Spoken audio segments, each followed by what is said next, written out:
नमस्कार, जय जोहार। IND24 बिग टॉक शो में इस बार हमारे साथ चर्चा के लिए जुड़ रहे हैं साजा विधानसभा से विधायक ईश्वर साहू। ईश्वर साहू जी के बारे में मैं दो शब्द बताना चाहूँगी कि पिछली सरकार में हमने एक बहुत बड़ी घटना जो है वो देखी थी, बिरनपुर घटना। इस बिरनपुर घटना के वो साक्षी भी रहे हैं और बिरनपुर की पूरी घटना में उन्होंने अपने पुत्र को भी खोया था। कहीं ना कहीं से आज अगर बात करें तो वो साजा विधानसभा में 8 बार के विधायक रहे रविंद्र चौबे को हराकर जीत हासिल की है। एक बड़ी उपलब्धि इसे कहा जा सकता है। और हम बिल्कुल चलते हैं ईश्वर साहू जी के पास और उनसे ही उनके पूरे जीवन का सफ़र जानेंगे। ईश्वर जी, बहुत बहुत स्वागत है आपका हमारे शो में। धन्यवाद। सबसे पहले तो मैं आपसे पूछूंगी, आप कैसे हैं? बढ़िया है, सब अच्छा है। सब अच्छा है, सब ठीक है। सबसे पहला सवाल ये है आपसे कि सोचा था कभी कि इतनी बड़ी पद पर आप आएंगे, कभी पॉलिटिक्स ज्वाइन करेंगे? नहीं, कभी नहीं सोचा था। कभी नहीं सोचा था। हम कहाँ, बहुत छोटे से गरीब परिवार से, कभी सपने में भी नहीं सोचा था जी कि ऐसे जीवन भी आएंगे करके। जब एक सामान्य व्यक्ति जो बहुत ही नॉर्मल जिंदगी जीता है, अचानक से उसे एक बड़ी जिम्मेदारी जब मिलती है तो उन जिम्मेदारियों का निर्वहन वो किस तरीके से करता है पहले और अब में, कितना अंतर महसूस करते हैं अपने आप में आप? हाँ, अंतर तो बहुत कुछ महसूस करते हैं कि उस टाइम ऐसा था, हमारी रोजी मजदूरी करता था। जिस दिन काम में जाना है तो जाना है, नहीं तो नहीं जाना है तो नहीं जाना, अपनी मन की था। लेकिन अभी तो ऐसा है, टाइमिंग के हिसाब से चलना पड़ता। हमारे सवेरे जो 5 बजे 6 बजे की जागना, फिर जनता के बीच में जाना, फिर क्षेत्र में जाना, कार्यक्रम में जाना, फिर क्षेत्र की जनता की जो समस्या है, कभी तहसीलदार से, पटवारी से, SDM से, कलेक्टर से, उनसे बातें करना। तो कभी कुछ विषय है उसके लिए खुद अपने निवास में बुला के बात करना, ऐसे बहुत से हैं। ईश्वर जी, मैं ये जानना चाहती हूँ कि पॉलिटिक्स आप ज्वाइन कर चुके हैं, अब इसके पहले कभी सोचा था कि राजनीति में आना हो पाएगा आपका? नहीं, कभी नहीं सोचा था, कभी नहीं। इसके अलावा अगर मैं बात करूं तो बिरनपुर का मामला पिछली सरकार में एक ऐसा मामला था जो हम आप कोई कभी नहीं भूल सकता। उसके बावजूद भी मैं चाहूँगी कि उस पूरे मामले की पूरी जानकारी आप हमारे इस शो में दें, क्योंकि क्लियरली ये बात आपके मुंह से हमें सुनना है, जानना है कि आखिरकार सच्चाई थी क्या, क्योंकि सुनी सुनाई बातें हमेशा हमने सुनी है। हमारे गांव में मुसलमान भी है, मुस्लिम समुदाय के लोग भी है। ठीक है। वहाँ पे जो हमारे समाज के और अन्य समाज के लड़के लोग वहाँ मुस्लिम समाज में गए हुए, लव जिहाद हुआ है जी। तो उस क्षेत्र में, हमारे आसपास क्षेत्र में, खासकर हमारे गांव में हिंदू और मुस्लिम की विरोध चल ही रहा था जी। और थाना में गए, कलेक्टर, SP भी उस टाइम में सहयोग नहीं किए अन्य समाज का, हिंदू समाज का। तो वो लोग और ज़्यादा ही, कम से कम हमारे गांव में 300-350 मुस्लिम होंगे, लेकिन आसपास करके 6-7 लड़कियां वहाँ उसके यहाँ लव जिहाद के शिकार हुए। बहुत विरोध करने के बावजूद भी नहीं सुधरा, चल ही रहा था वो सिलसिला। तो अचानक हमारे गांव में एक सर्व समाज का बैठक होता है, उसमें भी सब अलग अलग प्रकार के लोग गए थे कि ये लव जिहाद नहीं होना चाहिए, धर्म परिवर्तन नहीं होना चाहिए, ऐसे मीटिंग हुआ था। उस दिन से हमारे गांव के मुस्लिम लोग ज़्यादा उग्र हो गए थे कि हमको मारने के लिए। सर्व समाज का बैठक हुए थे, लेकिन उसका वो लोग कुछ अलग सोच रखे थे कि हमको मारने के लिए मीटिंग रखे थे। ये करके वो लोग ज़्यादा आक्रोश होने लग गए और वही गांव का जो कांग्रेस के जो कार्यकर्ता है वो उनको हवा देने का काम किया। अच्छा। जिसको हम कह सकते हैं कि कांग्रेस लोग अपने कार्यकर्ता के नाम से गांव-गांव में गुंडा पाल रखा है। किस तरीके से हवा दी इन्होंने? हवा दी तो वही जो बैठक हुए थे, बैठक में बोले थे ऐसा हो रहा है, मुस्लिम लोग यहाँ भगा देना चाहिए। कई प्रकार के होते बैठक में, सर्व समाज के थे, कोई कुछ बोले, कुछ बोले जी। लेकिन इसको हवा देने का काम जो गांव के और जो कार्यकर्ता के नाम से जो कांग्रेस के थे ना, जी, वो लोग विधायक उनको की हवा बात देने। कर रहे हैं आप, हाँ? कांग्रेस के विधायक की बात कर रहे हैं, क्योंकि उस समय तो सर्वे सर्वा वही थे उस जगह हाँ। पे। जी जो कांग्रेस कार्यकर्ता के नाम से गांव-गांव में गुंडा भी पार रखे थे, आए दिन झगड़ा लड़ाई होता था हमारे क्षेत्र में। जी जो उसने हवा देने का काम किया, वो हवा ऐसा लगा कि पूरे आप सब देखिए। तो फिर वो लोग आए दिन आड़ा टेढ़ा मोटर गाड़ी चलाना, हिंदू समाज के महिलाओं को गाली गुप्तार करना, छेड़खानी करना, यहाँ तक स्कूल जाते थे स्कूल के बच्चे से भी मारपीट करना। उस दिन भी 9 अप्रैल को भी यही हुआ। जी जी। स्कूल के बच्चे लोग गए थे, आपस में लड़ाई हुई, हिंदू और आपका बेटा भी शामिल था नहीं, उसमें? मेरा बेटा नहीं था। जी मेरा बेटा तो नागपुर में पढ़ाई किए थे। जी जी। तो यहाँ नहीं पढ़ा। आप जो बता रहे थे उसे कंटिन्यू करिए। हाँ, जो जैसे कि मैंने बोला कि पहले मीटिंग हुआ हमारे गांव में सर्व समाज का, ये लव जिहाद के मामले में। फिर उसको हवा देने का काम कांग्रेस के कार्यकर्ता लोग किए, मुस्लिम लोगों को और उकसाने का काम। फिर वो लोग आए दिन मोटरसाइकिल से आड़ा टेढ़ा चलाना या किसी को छेड़खानी करना, उनकी आतंक बढ़ते गया था। ठीक। एक दिन ऐसा है कि हमारे गांव से 1 किलोमीटर दूर में स्कूल है। स्कूल में हिंदू और मुस्लिम दोनों के बच्चे पढ़ने जाते हैं। ठीक है। स्कूल से पढ़ा, शनिवार के दिन था, स्कूल से छुट्टी होने के बाद में आपस में झगड़ा होते होते आया, दोनों बच्चे हिंदू और मुस्लिम के बच्चे। और जैसे बीच में कबाड़ी की एक दुकान था, कबाड़ी की दुकान के पास आया कि जो मुंह जुबानी झगड़ा हो रहा था वो हाथापाई में आ गए। अच्छा। तो मुस्लिम के लड़के ने, जब कबाड़ी की दुकान था तो मुस्लिम का ही दुकान था, तो उसको और भड़काने का काम किया कबाड़ी वाला। तो उसको और ताकत आया तो उसने कबाड़ी में जो खाली पौवे, पाइप कोई भी कबाड़ी की दुकान, जो भी मिला, उठा के वो हिंदू लड़के को मारना पीटना चालू कर दिया। मारे, उसको खून भी आ गया, आँख के पास भी लगा था, यहाँ भी लगा था। उसके बाद में उसकी मम्मी को मालूम पड़ा, परिवार वालों को, परिवार वाले भी आए कि मेरे लड़के को मार दिया करके। तो उनके परिवार वाले के साथ भी हाथापाई किए वो लोग, मुस्लिम लड़के लोग। पहले तो स्कूल बच्चे के साथ हुआ, वो बच्चे रोते हुए अपने घर में गए तो उसके घर के माँ बाप आए, उनके माता आए, तो उनके साथ भी हाथापाई किए। अच्छा। ये बात गांव के सियान लोग को, मुखिया लोग को मालूम पड़ा, तो बोले इनका तो दिन को दिन ज़्यादा ही होते जा रहा है। हाँ, तो वो अब गांव में चलो, बोले गांव में बैठक लेके कुछ निर्णय लेंगे कुछ, ये समझ के गांव के अंदर आए। गांव में हमारा बैठक चालू होने का था, कुछ लोग इकट्ठे हुए थे, कुछ बाकी था। हमारी बैठक होने का, तो उतने में उधर से मुस्लिम मोहल्ले से ईंट पत्थर डंडे औजार लेके, तो हमारी बैठक चल रहा था ना हिंदू समाज का, उसमें एकदम से धावा बोल दिए उस लोग। अच्छा। दूर दूर से डंडे पत्थर फेंकना चालू कर दिया, मारना चालू कर दिए। फिर हम लोग इधर उधर हो गए। जैसे अचानक यानी कि गैयों की झुंड बोल कि वह या इंसान की झुंड बोल, अचानक कोई शेर आ जाएगा, कोई आ जाएगा, अपन भग नहीं जाएंगे, अचानक घबरा जाएंगे। उसी प्रकार हम लोग इधर उधर हो गए, तितर बितर हो गए। उतने में कुछ करीबन 5 मिनट के अंदर फिर उसी जगह हम इकट्ठे हुए। जब जाके सुनाई आया कि ईश्वर का लड़का वहाँ पे पड़ा है, जैसे मेरा नाम है ईश्वर जी, ईश्वर का लड़का वहाँ पड़ा है, तो मैं वो एकदम एक झटके का काम था पूरा। हाँ, हमारा मीटिंग साहू समाज, जो हिंदू समाज के मीटिंग बैठने चालू होने का था। कुछ लोग आए थे, कुछ नहीं आए थे जी। तो वो लोग एकदम से धावा बोल दिया हमारे, जहाँ मीटिंग होना था वहाँ। फिर हम लोग इधर उधर हो गए। तो हाथापाई की थी उन्होंने? नहीं, हाथापाई नहीं हुए, दूर से ही। अच्छा, क्या पत्थर वत्थर मारे? हाँ, दूर से पत्थर मारे, औजार घुमाए। अच्छा अच्छा। तो सबको अपना अपना जान का प्यारा है, तो सारे लोग इधर उधर हो गए। उसके बाद आपको? हाँ, कुछ 5 मिनट के अंदर में फिर हम उसी जगह इकट्ठे हुए।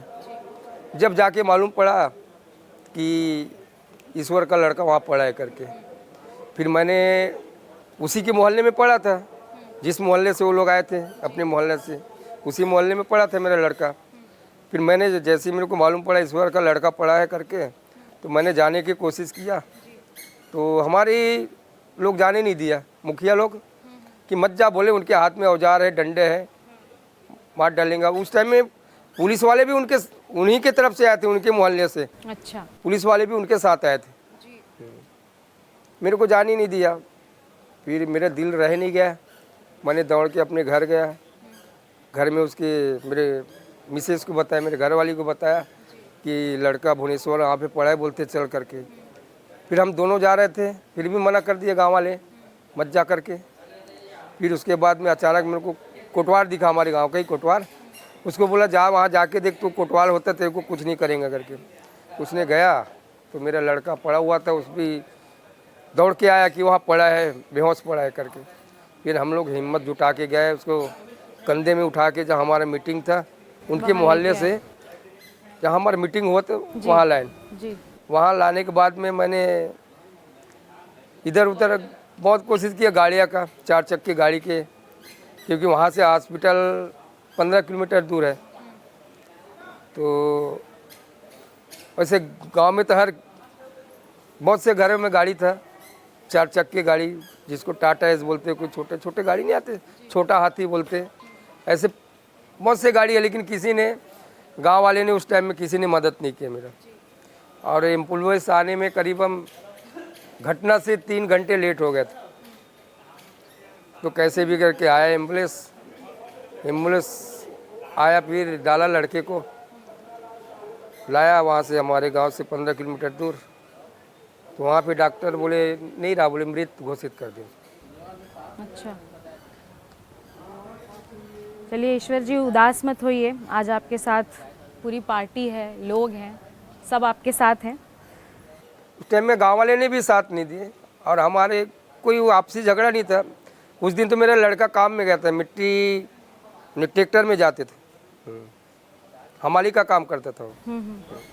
उस दिन भी गया था, और वो मेरे से घटना के 1 घंटे पहले मेरे से मुलाकात भी हुआ था। नहाने आया था नदी में, अपने गीले कपड़े दिए मेरे को पापा ही लेके जा करके। मैंने उसके गीले कपड़े घर भी लेके गया, और उसके बाद में मेरे को मालूम पड़ा मीटिंग हो रहा करके, तो मैं मीटिंग में आया।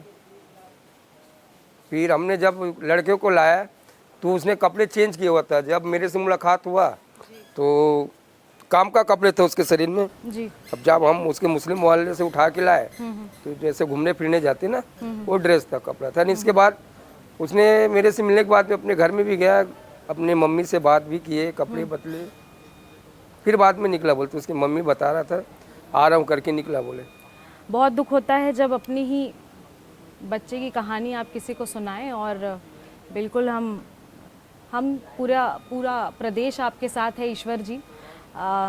स्वयं जो गृह मंत्री हैं वो भी आकर आपकी तारीफ़ करके गए हैं, तो बिल्कुल आप पूरी सहानुभूति रखिए। और हम आगे बढ़ाते हैं इस इंटरव्यू को। इस पूरे घटना के बाद बिरनपुर में क्या बदलाव आपको देखने को मिले? बिरनपुर में तो जो उनकी जो लव जिहाद का मामला बढ़ते जा रहा था जी, ये तो कम हो गए। अभी तक के इतने 1.5 से 2 साल होने का आ रहा है, अभी तक के ऐसे मामला सुनने को नहीं मिले। और ऊपर से जो आए दिन वो छेड़खानी करते थे, या गांव के साथ साथ और रोड में किसी को भी चलने वाले को ही छेड़खानी कर देते थे।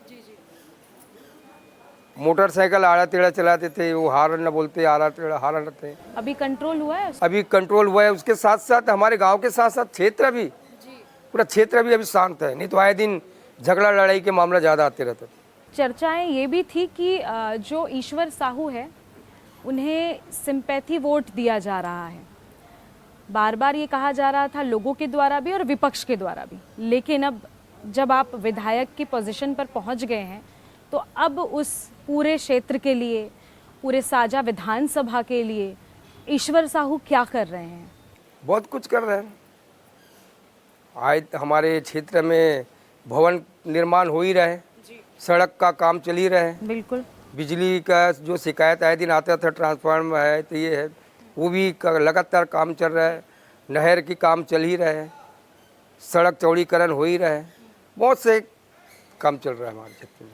भाजपा ने जब आपको टिकट दी तब आपने सोचा था कि टिकट मिल जाएगी आपको, या ऐसा कुछ चल रहा है नहीं पार्टी में कि मुझे टिकट दी जाएगी? नहीं, जब आपको पहले बुलाया गया, किस तरीके से बुलाया गया, आपको कैसे पता चला कि आपको टिकट दी जा रही है? नहीं, मेरे को तो पहले बुलाया करके, पहले तो जिले में बुलाया करके लेके गया, मेरे गांव से जिले में जिले से यहाँ लाया रायपुर पार्टी कार्यालय। वहाँ पे हमें बोले, उस टाइम में जो प्रदेश अध्यक्ष था उसने बात किए, संगठन मंत्री थे उसने बोले कि आपको टिकट दिया जा रहा भारतीय जनता पार्टी से, चुनाव लड़ रहा है करके। तो मैंने साफ खड़े होकर हाथ जोड़ लिया था कि मैं नहीं, चुनाव नहीं लड़ूंगा। मैं कहाँ, बहुत छोटा सा गरीब परिवार से हूँ और इतने बड़े 7 बार के विधायक, 8 बार के विधायक के साथ मेरे कहाँ तुलना कर रहे हैं। मैंने साफ मना कर दिया था, नहीं करके। मेरे को बहुत से समझाए, उदाहरण दे के समझाए। लखमा के बारे में उदाहरण दिए, राबड़ी देवी के बारे में उदाहरण दिए। इधर ममता बनर्जी के यहाँ क्षेत्र में भी कोई बकरी चलाने वाला विधायक बने बोलते, ऐसे बहुत से विधायक दिए मेरे को, यानी कि उदाहरण दिए। फिर भी मैंने हाथ जोड़ लिया था कि नहीं। फिर राजी कैसे हुए? फिर उसके 2-3 दिन के बाद में मेरे को एक कॉल आया मेरे गांव में, यही पार्टी कार्यालय से आया। अब किसके है तो मेरे को मालूम नहीं, उस टाइम में इतना मेरे को नॉलेज नहीं था। ईश्वर देख बोले, अगर ये स्वीकार नहीं करेगा, अभी टिकट दे रहा उसको, अगर स्वीकार नहीं करेगा तो आगे चल के नाती नौतरा, जिसको अपन नाते पोते बोलते ना, आगे चल के नाती नौतरा कहानी बस सुनात रही बेते कि मोला टिकट देवत इसगा, मैं नहीं झोंकेगा, बस यही करत रही। अगर स्वीकार कर लेता, अगर टिकट स्वीकार कर लेता, हारना जितना अलग बात है, स्वीकार कर लेता तो कहानी सुनाए की जरूरत नहीं है, कहानी बन जाई बोले। बिल्कुल ऐसा बोले। और उसके थोड़ी देर हम उसी दिन हमारे गांव में बाजार था, गांव के बाजार के पास में, बाजार से हमने नाश्ता लिए और जस्ट बाजार के जस्ट बाजू में एक मंदिर है बजरंग बली का, वही बजरंग बली के मंदिर के पास जाके नाश्ता कर रहे थे। उतने में हमारे जिला अध्यक्ष जी का फ़ोन आया, जिसने मेरे को यहाँ रायपुर लाया था। अच्छा, जिला अध्यक्ष उस टाइम का, उसका फ़ोन आया, क्या सोचा ईश्वर करके। तो मेरे मुंह से निकल गया, हाँ महाराज तैयार हूँ मैं। अच्छा, हाँ, जैसे मेरे मुंह से निकला, हाँ तैयार हूँ। बहुत सोच विचार करके बोला था या ऐसे ही बोल दिया? ऐसे निकल गया। अच्छा अच्छा। वो जो 1 घंटे पहले वो उसने बोला था ना, एक वो जो शब्द आपको उन्होंने बोला, हाँ वो बोला था। उसके पहले मैंने यहाँ पार्टी में कहानी वाली बात नहीं, इसके पहले आप मेरे उदाहरण दे के बहुत समझाए जी जी, यहाँ पार्टी कार्यालय में। उसके बाद में ये भी बोले परिवार में कितने लोग रहते हैं, तेरे सास ससुर से पूछ ले, गाँव वाले से पूछ ले, रिश्तेदारों से पूछ ले, सबसे पूछ ले बोले। लेकिन सबसे एक को पूछा मैंने, लेकिन फिर भी मैं नहीं बोल दिया था। वो अचानक फ़ोन आया, उसके बाद में मंदिर के पास गया, फिर जिला अध्यक्ष जी के फ़ोन आया। समझो 1 घंटे के अंदर में मेरे मुंह से हाव निकल गए। और जैसे ही हाव निकला वैसे जिला अध्यक्ष जी तुरंत मेरे गांव आ गए, मेरे आधार की फ़ोटो कापी किए और मालूम नहीं कहाँ भेजे कहाँ नहीं भेजे कि दूसरे दिन वो लिस्ट में नाम आ गया, जिसको संभावित लिस्ट है ऐसे बोलते ना, उसमें लिस्ट, हाँ उसमें नाम आ गया। उसके बाद में बहुत से और जो पार्टी के कार्यकर्ता थे, यानी कि और पहले से जो नेता लोग थे, जो टिकट के दावेदार थे, वो लोग भी मेरे पास आए कि मना कर मना कर मना कर, मेरा नाम ले, कोई बोले मेरा नाम ले, कोई बोले मेरा नाम ले। मैंने उनसे भी हाथ जोड़ा।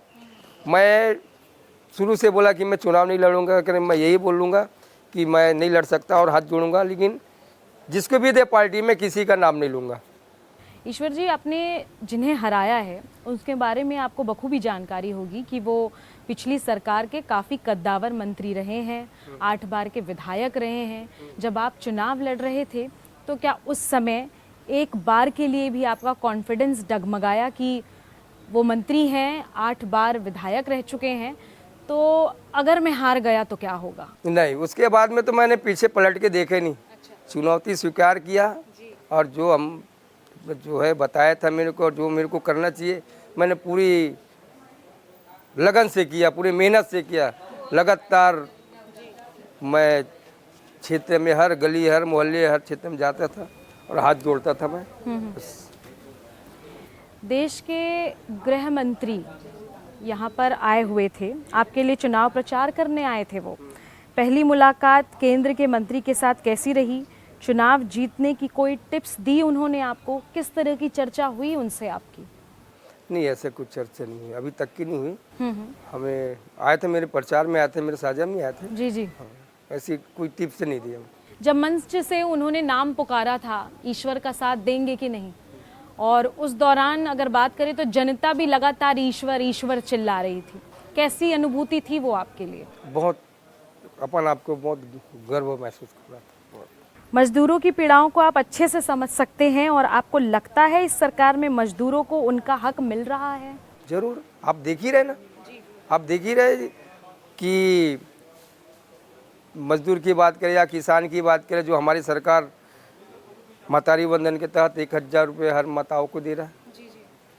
किसान भाई लोगों का 31 रुपये धान की खरीदी हो रहा है और प्रत्येक एकड़ में 21 कुंटल खाद भी सभी दे रहा है। इस प्रकार किसानों का धान खरीदो, उस तरह मजदूर का भी रेट बढ़ना ही है, संभावित बात है। राजनीति से आपका शुरू से कोई नाता नहीं रहा है दूर दूर तक, लेकिन अब जब आप विधायकी कर रहे हैं, विधायक बन चुके हैं, तो जो भी संगठन के कामकाज हैं उन्हें समझने में कितना वक्त लगा? पूरा काम समझ चुके हैं या अभी भी समझना बाकी है? बहुत कुछ तो समझ चुका हूँ मैं, कम से कम 75%, 100 में से 75% समझ चुका हूँ। कुछ 25% ही बाकी रहूँगा। कुछ दिनों में पूरा समझ जाऊँगा मैं क्या होता है, क्या है। शुरू में दिक्कतें आई? शुरू में बहुत दिक्कतें आई। और जो आपके सीनियर हैं, भाजपा के जो वरिष्ठ जन हैं, उन्होंने मदद की आपकी? हाँ, की है, सभी जन मदद की है। भाजपा की विचारधारा के साथ तो आप काम कर ही रहे हैं, लेकिन आप विपक्ष यानी कांग्रेस की जो विचारधारा है उसके बारे में क्या सोचते हैं? अब उसके बारे में क्या सोचें, उनकी विचारधारा उनके लिए, लेकिन हमारी भारतीय जनता पार्टी की विचारधारा एक सनातन धर्म, हिंदू धर्म की हमारी विचारधारा है। बहुत हमारी पार्टी की विचारधारा बहुत ही सोच ही अलग है और हम इस सोच को, हम तो यही कहेंगे भारतीय जनता पार्टी के साथ जुड़ना, हम तो अपने आप को बहुत एक गर्व महसूस कर रहे हैं। मैनपाट में एक लंबा शिविर चला आप लोगों का, कार्यशाला आयोजित की गई थी, किस तरीके की टिप्स मिली है, कैसे कार्य करना है, क्या क्या बताया गया उसमें? बहुत कुछ बताया, हर विषय में जानकारी दी हमको पूरा। हमको करीबन 3 दिन में 12 सत्र चला। संगठन के भी नेता लोग आए थे, हमारी मंत्री नेता आए थे, हमारे राष्ट्रीय नेता आए थे। हमको उनकी एक एक शब्द, एक एक लाइन, एक एक अक्षर हमारे लिए महत्वपूर्ण था। अगर हम एक एक शब्द को अपने जीवन में उतार ले तो हमें अपने लिए कहते ना, एक जीवन संजीवनी काम करी जी। जिस प्रकार संजीवनी जो लक्ष्मण के प्राण बचाए, उसी प्रकार हम अगर उनकी बातें को समझ ले, अपने जीवन में उतार ले, तो हमारे भी जीवन एक संजीवनी की तरह सफल होगी। सोशल मीडिया को काफ़ी मजबूत करने की बात वहाँ पर की गई थी। किस तरीके की टिप्स दी गई आप लोगों को और कैसे अब सोशल मीडिया की मजबूती के लिए आप लोग काम कर रहे हैं?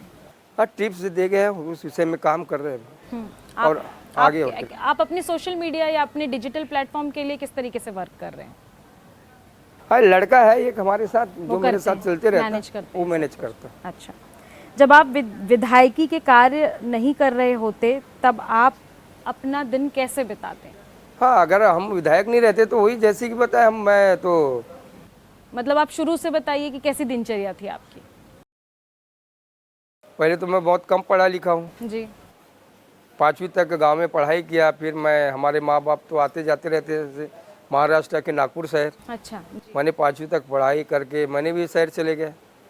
शहर में 1 साल जाने के बाद में शादी हुआ मेरा। शादी होने के बाद में फिर अपनी घरवाली को लेके गए, घरवाली को लेकर फिर अब लड़का लड़की बच्चे आए, धीरे धीरे बच्चे बढ़ते गए। लड़की शादी के योग्य हो गए, शादी करने के लिए गांव पे आए। फिर लड़की का शादी किया और 2 लड़के थे, तो 2 मजदूरी करके अपना जीवन जी रहे थे। ईश्वर जी, अब लग रहा है कि जस्टिस हुआ है आपके साथ? आपको लग रहा है कि आपके साथ जस्टिस हुआ है, सही हुआ है? जो भी बिरनपुर में घटना हुई उसके बाद से अब पार्टी ने जो आपको ओहदा दिया है, संतुष्ट है? नहीं, संतुष्ट है बोले तो अभी तो जो लड़के के हत्यारे को सजा नहीं मिले हैं जी, और पार्टी ने इस गरीब मजदूर को अपने परिवार से जोड़ा, भारतीय जनता पार्टी से जी, संतुष्ट तो हैं और एक अपने आप को भाग्यशाली मान रहे हैं कि इतने बड़े पार्टी इस मजदूर को, इस गरीब के बेटे को इस योग्य समझा, पार्टी का टिकट दिया और मान सम्मान तो अभी भी है। तो बिल्कुल ये थे हमारे साथ साजा विधानसभा से विधायक ईश्वर साहू, जिन्होंने बहुत सारी बातें इस दौरान हमारे साथ शेयर की हैं।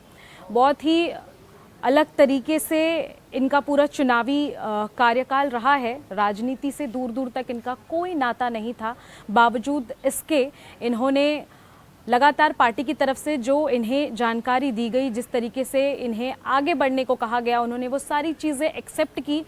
इनका कहना है कि कभी भी अगर मौका मिलता है तो उसे खोना नहीं चाहिए और उस मौके को इन्होंने पूरी तरीके से इनकैश किया।